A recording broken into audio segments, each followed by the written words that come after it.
I've always wanted to start my own company, and it wasn't until after I left a series of toxic relationships that I was like, okay, this is enough. I'm going to do things for myself. Hey everybody, welcome to Identity Unveiled. We are a lifestyle platform that talks about career, beauty, health, and to help support the advancement of Asian American women to the executive ranks. Lin Chen, she's founder of Pink Moon. She is a social entrepreneur and she wants to revolutionize the beauty and wellness industry. She grew up with ancient practices of traditional medicine, Reiki, and astrology. Welcome today, Lynn. Thank you for having me.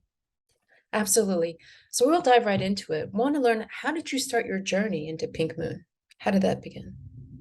Yeah, so I've always wanted to start my own company. And it wasn't until after I left a series of toxic relationships that I was like, okay, this is enough. I'm going to do things for myself moving forward. So, right after the breakup, I made a list of things I wanted to do before 30. And one of them was to launch a company. And sure enough, 6 months later, I launched Pink Moon as a consultancy. So initially, Pink Moon launched as a consultancy for female-founded sustainable beauty and wellness brands, particularly indie brands. And so I was, worked with over 20 various brands that and really be the founder's right hand woman, because I've been working in the beauty industry for almost a decade at that point, and so I wanted to bring in my industry knowledge and expertise to these smaller indie beauty brands and help them grow, and help them with a variety of things from operations to brand and product development, marketing, social media, PR, so a little bit of everything. And then it turned into a brand and e-commerce platform in June of 2020, so the middle of the pandemic. Did the pandemic shift at any point? Did that pandemic shift the way that you went about organizing your business, launching your business? For sure, yeah. So in mid 2019, I had the idea to open up a brick and mortar space that would serve as a community space for women, and be a retail store where you could shop sustainable beauty and lifestyle and fashion from female-led brands, as well as a place to get non-traditional uh, treatments like Reiki and gua sha facials, acupuncture, and so on. So that was the initial goal, and that was the concept that I was building out. And of course, when the pandemic hit, I was like, well, I don't know how long this will take. And I was already starting to talk to investors and pitch investors before the pandemic too. So at that point, I didn't feel comfortable, keep to continue pitching this brick and mortar space. And so that's when I started to work on thinking about bringing the concept online. Lynn, you mentioned something really interesting, and you said a series of toxic relationships. Can when you look back, what were these toxic traits that you saw in these relationships? Toxic traits, you mean like, I guess, How did you pinpoint? identify they were toxic relationships? Yeah, so me not feeling like I could stand up for myself, and feeling, I guess, what's the word? Like constricted to do things, feeling codependent, because the person didn't let me, be my own person, or even like let me step out of my own apartment to go to a museum by myself for the day and things like that. Controlling, like manipulativeness and controlling what I do, what I say, what I wear. So those are definitely some of the top traits. It's interesting because in our culture, we often don't talk transparently about issues like those, and Yeah. how that is so formative to who we are and what we do. Um, you know, when you think back on that relationship, I mean, when was enough for you? I think when I started therapy, and therapy really helped me gain confidence and strength to leave the relationship. And I did a lot of journaling and just talking out with friends, because for the first few months of that relationship, I just kept everything to myself, where I thought it was normal, I guess, because I, had been in a couple other toxic relationships before then.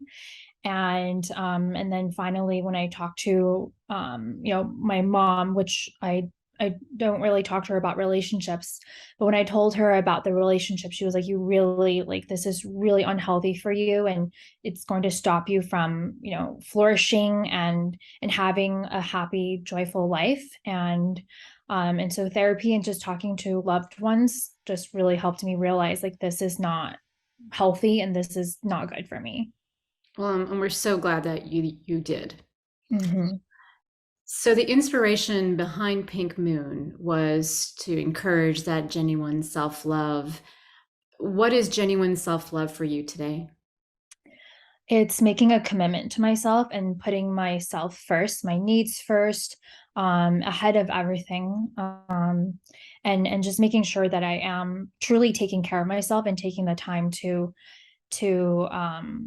sit with my feelings and my thoughts, and take care of myself mentally, physically, and emotionally, which is definitely tough being an entrepreneur, especially right now. We're in the middle of fundraising, and it's tough to remember, like, okay, I need to go to the gym, or I need to go, I need to make myself lunch, and so just having this active reminder to tell myself that, like, Lynn, you need to get up from your computer and eat lunch, being 4 p.m. and just really being active and taking care of myself. I think so many women, especially Asian women, can relate to you in terms of toxic relationships. I don't know what it is in terms of the mix of our culture, and how we sometimes take things or continue to take things, don't talk about our feelings, don't really open up to our parents, Yeah. okay, I'll cover it. And it's almost like this perfect storm, right? I've been through toxic relationships, so when you talk, I always want to like slow down and talk about those feelings, because there are a lot of Asian women entrepreneurs like you that run on steam when it Hmm. comes to relationships. We don't really pay attention to that until someone calls it. Yeah, for sure. What On that note, during that difficult time, you mentioned you discovered self routine, like self-care routines. Is there anything specific that really helped you? Yeah, so one was acupuncture.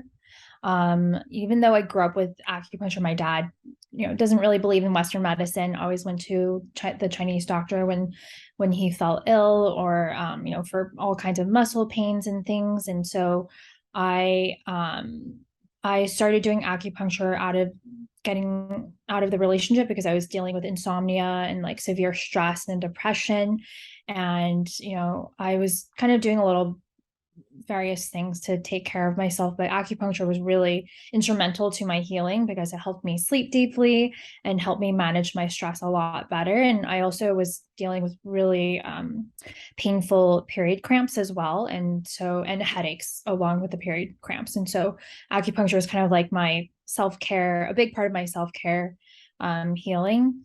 And taking hot baths. I did a lot of healing in the bathtub, with just turning off my phone, turning off the lights, lighting a candle, and having a glass of wine, and just, like, laying in the bathtub, whether it was crying or, like, dreaming or thinking of business ideas. So I do a lot of thinking still in the bathtub. And crystal healing was also a big part of my healing as well. I started getting into crystals a few years before, and particularly rose quartz was really core to my healing, and is also a big part of Pink Moon, one of the core ingredients in our products. And I carried a rose quartz crystal around everywhere in my purse, in my pocket, and I also bought a ring for myself that has a rose quartz crystal, and wore it on my ring finger on my left hand for a while as well. So these were some products and methods that really helped me. So you speak a little about the rose quartz and how you are incorporating that into your products. What are some other elements that these natural elements that you are now incorporating into Pink Moon's products? Yeah, so we have quite a few traditional Chinese medicinal herbs in our products, and ingredients that are inspired by my Asian heritage. So there's in one of the products that we just launched, which is our Over the Moon Lunar Rose Mist. It's a 4-in-1 mist for face, body, hair, and aura. It features Gromwell root, which in Chinese medicine is known as purple grass. And that herb specifically is really good for releasing heat and cooling off the skin. And then aromatherapy is also a big part as well, because for me, aromatherapy has been such a big part of my life since literally since I was a kid. And so we incorporate a lot of essential oils that are beneficial to you physically, but also emotionally and mentally. How do you know, like, because it's a lot of these Chinese herbal medicines, and even in like I'm Indian, there's different products that we'll use with a little mix of this or that that's known within our culture. How do you kind of educate your audience on what the benefits are and what you can expect from side effects, or how do you know what you're getting? Yeah, we do a lot of educational content on our social media platforms. So that's our Instagram and our TikTok. We also partner with various BIPOC holistic practitioners to run monthly workshops with them. So we've kind of taken a pause on these monthly workshops, given that we're fundraising, but we usually do them monthly. And we've partnered with practitioners from Reiki masters to traditional Chinese medicine doctors and acupuncturists, crystal healers. And these workshops really help to engage our customers and teach them about these ancient holistic practices. You mentioned aromatherapy. Did you see any, like, but the most effective facial product that you used during your time, or even Pink Moon products, or what is something that you're like, wow, this makes a huge difference in my life? Definitely the Lunar Rose Mist that we just launched. We actually worked on developing it for a year and finally launched it in July. And that product, for me, is super crucial to my from morning to night, because I don't drink coffee and I have to think of other ways to keep myself awake. So spritzing my face with a mist helps with that, just helping me stay awake and refreshed. And also on top of that, it's super hydrating. My skin tends to get dry, especially around this time of the year. Yeah, so that mist is very crucial to my daily life. And then we have these fun perfume oils, perfume aromatherapy oils that are blessed with Reiki. So one of my good friends is a Reiki master, Asian female Reiki master, and she Reikis our perfume oils. And these perfume oils not only have the Reiki benefit, but also they're charged with crystals.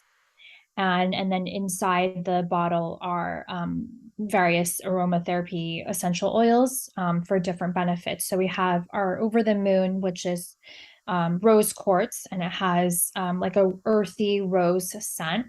And then we have Midnight Melody, which is with amethyst. Amethyst is known as the sleep crystal.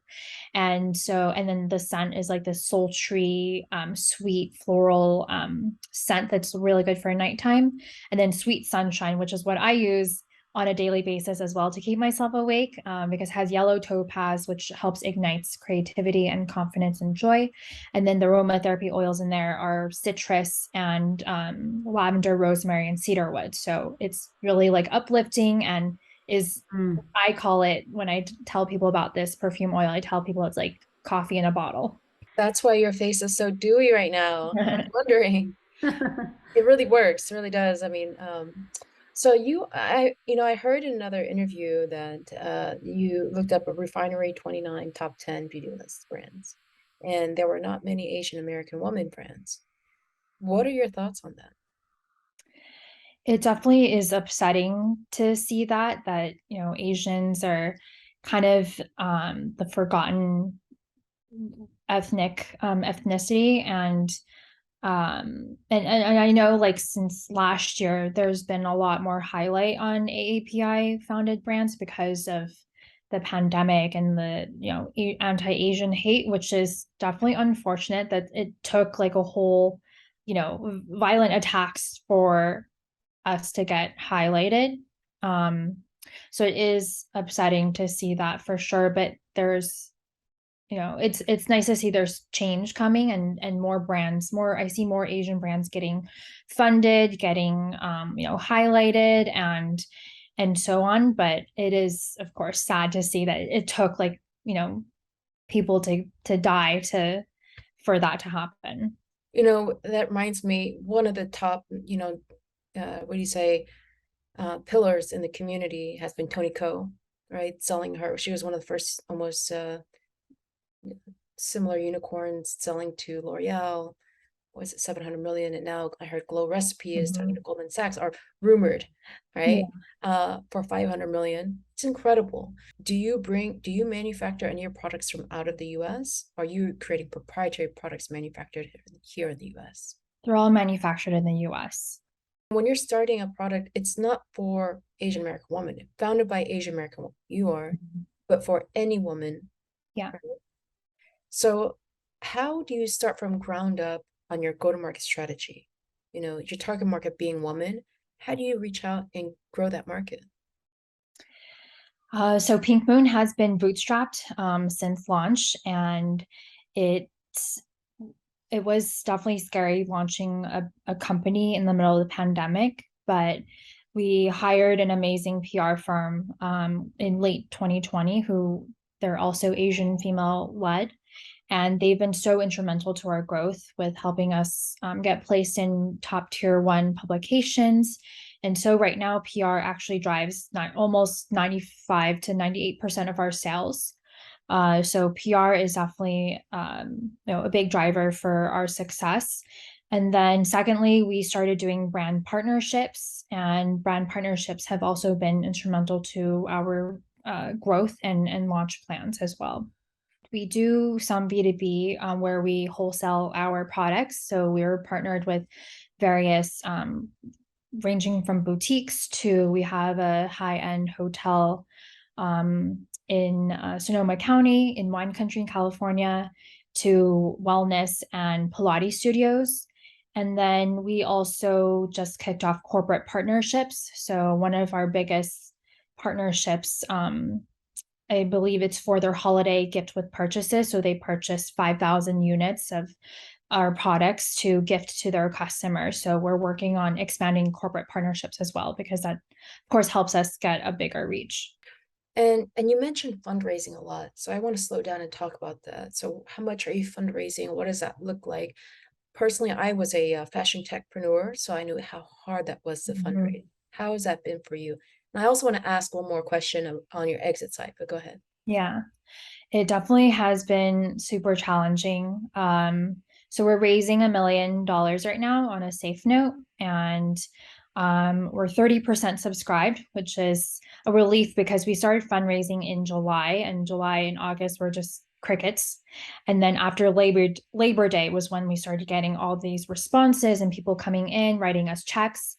And so hopefully we can close in the next month or so. But I also wanted to add I brought on a co-founder slash investor earlier this year as well, which has been also really instrumental to helping to operate the company, because being a solo founder is a really tough journey, and having the sounding board and someone who comes from investment banking and tech, and so she has great skill set in operations and finance, which is exactly what I needed because my skill set is more in marketing and creative brand and product development. So we complement our skills, pretty much perfectly complement each other. And the two of us together fundraising has been just so much better than fundraising alone.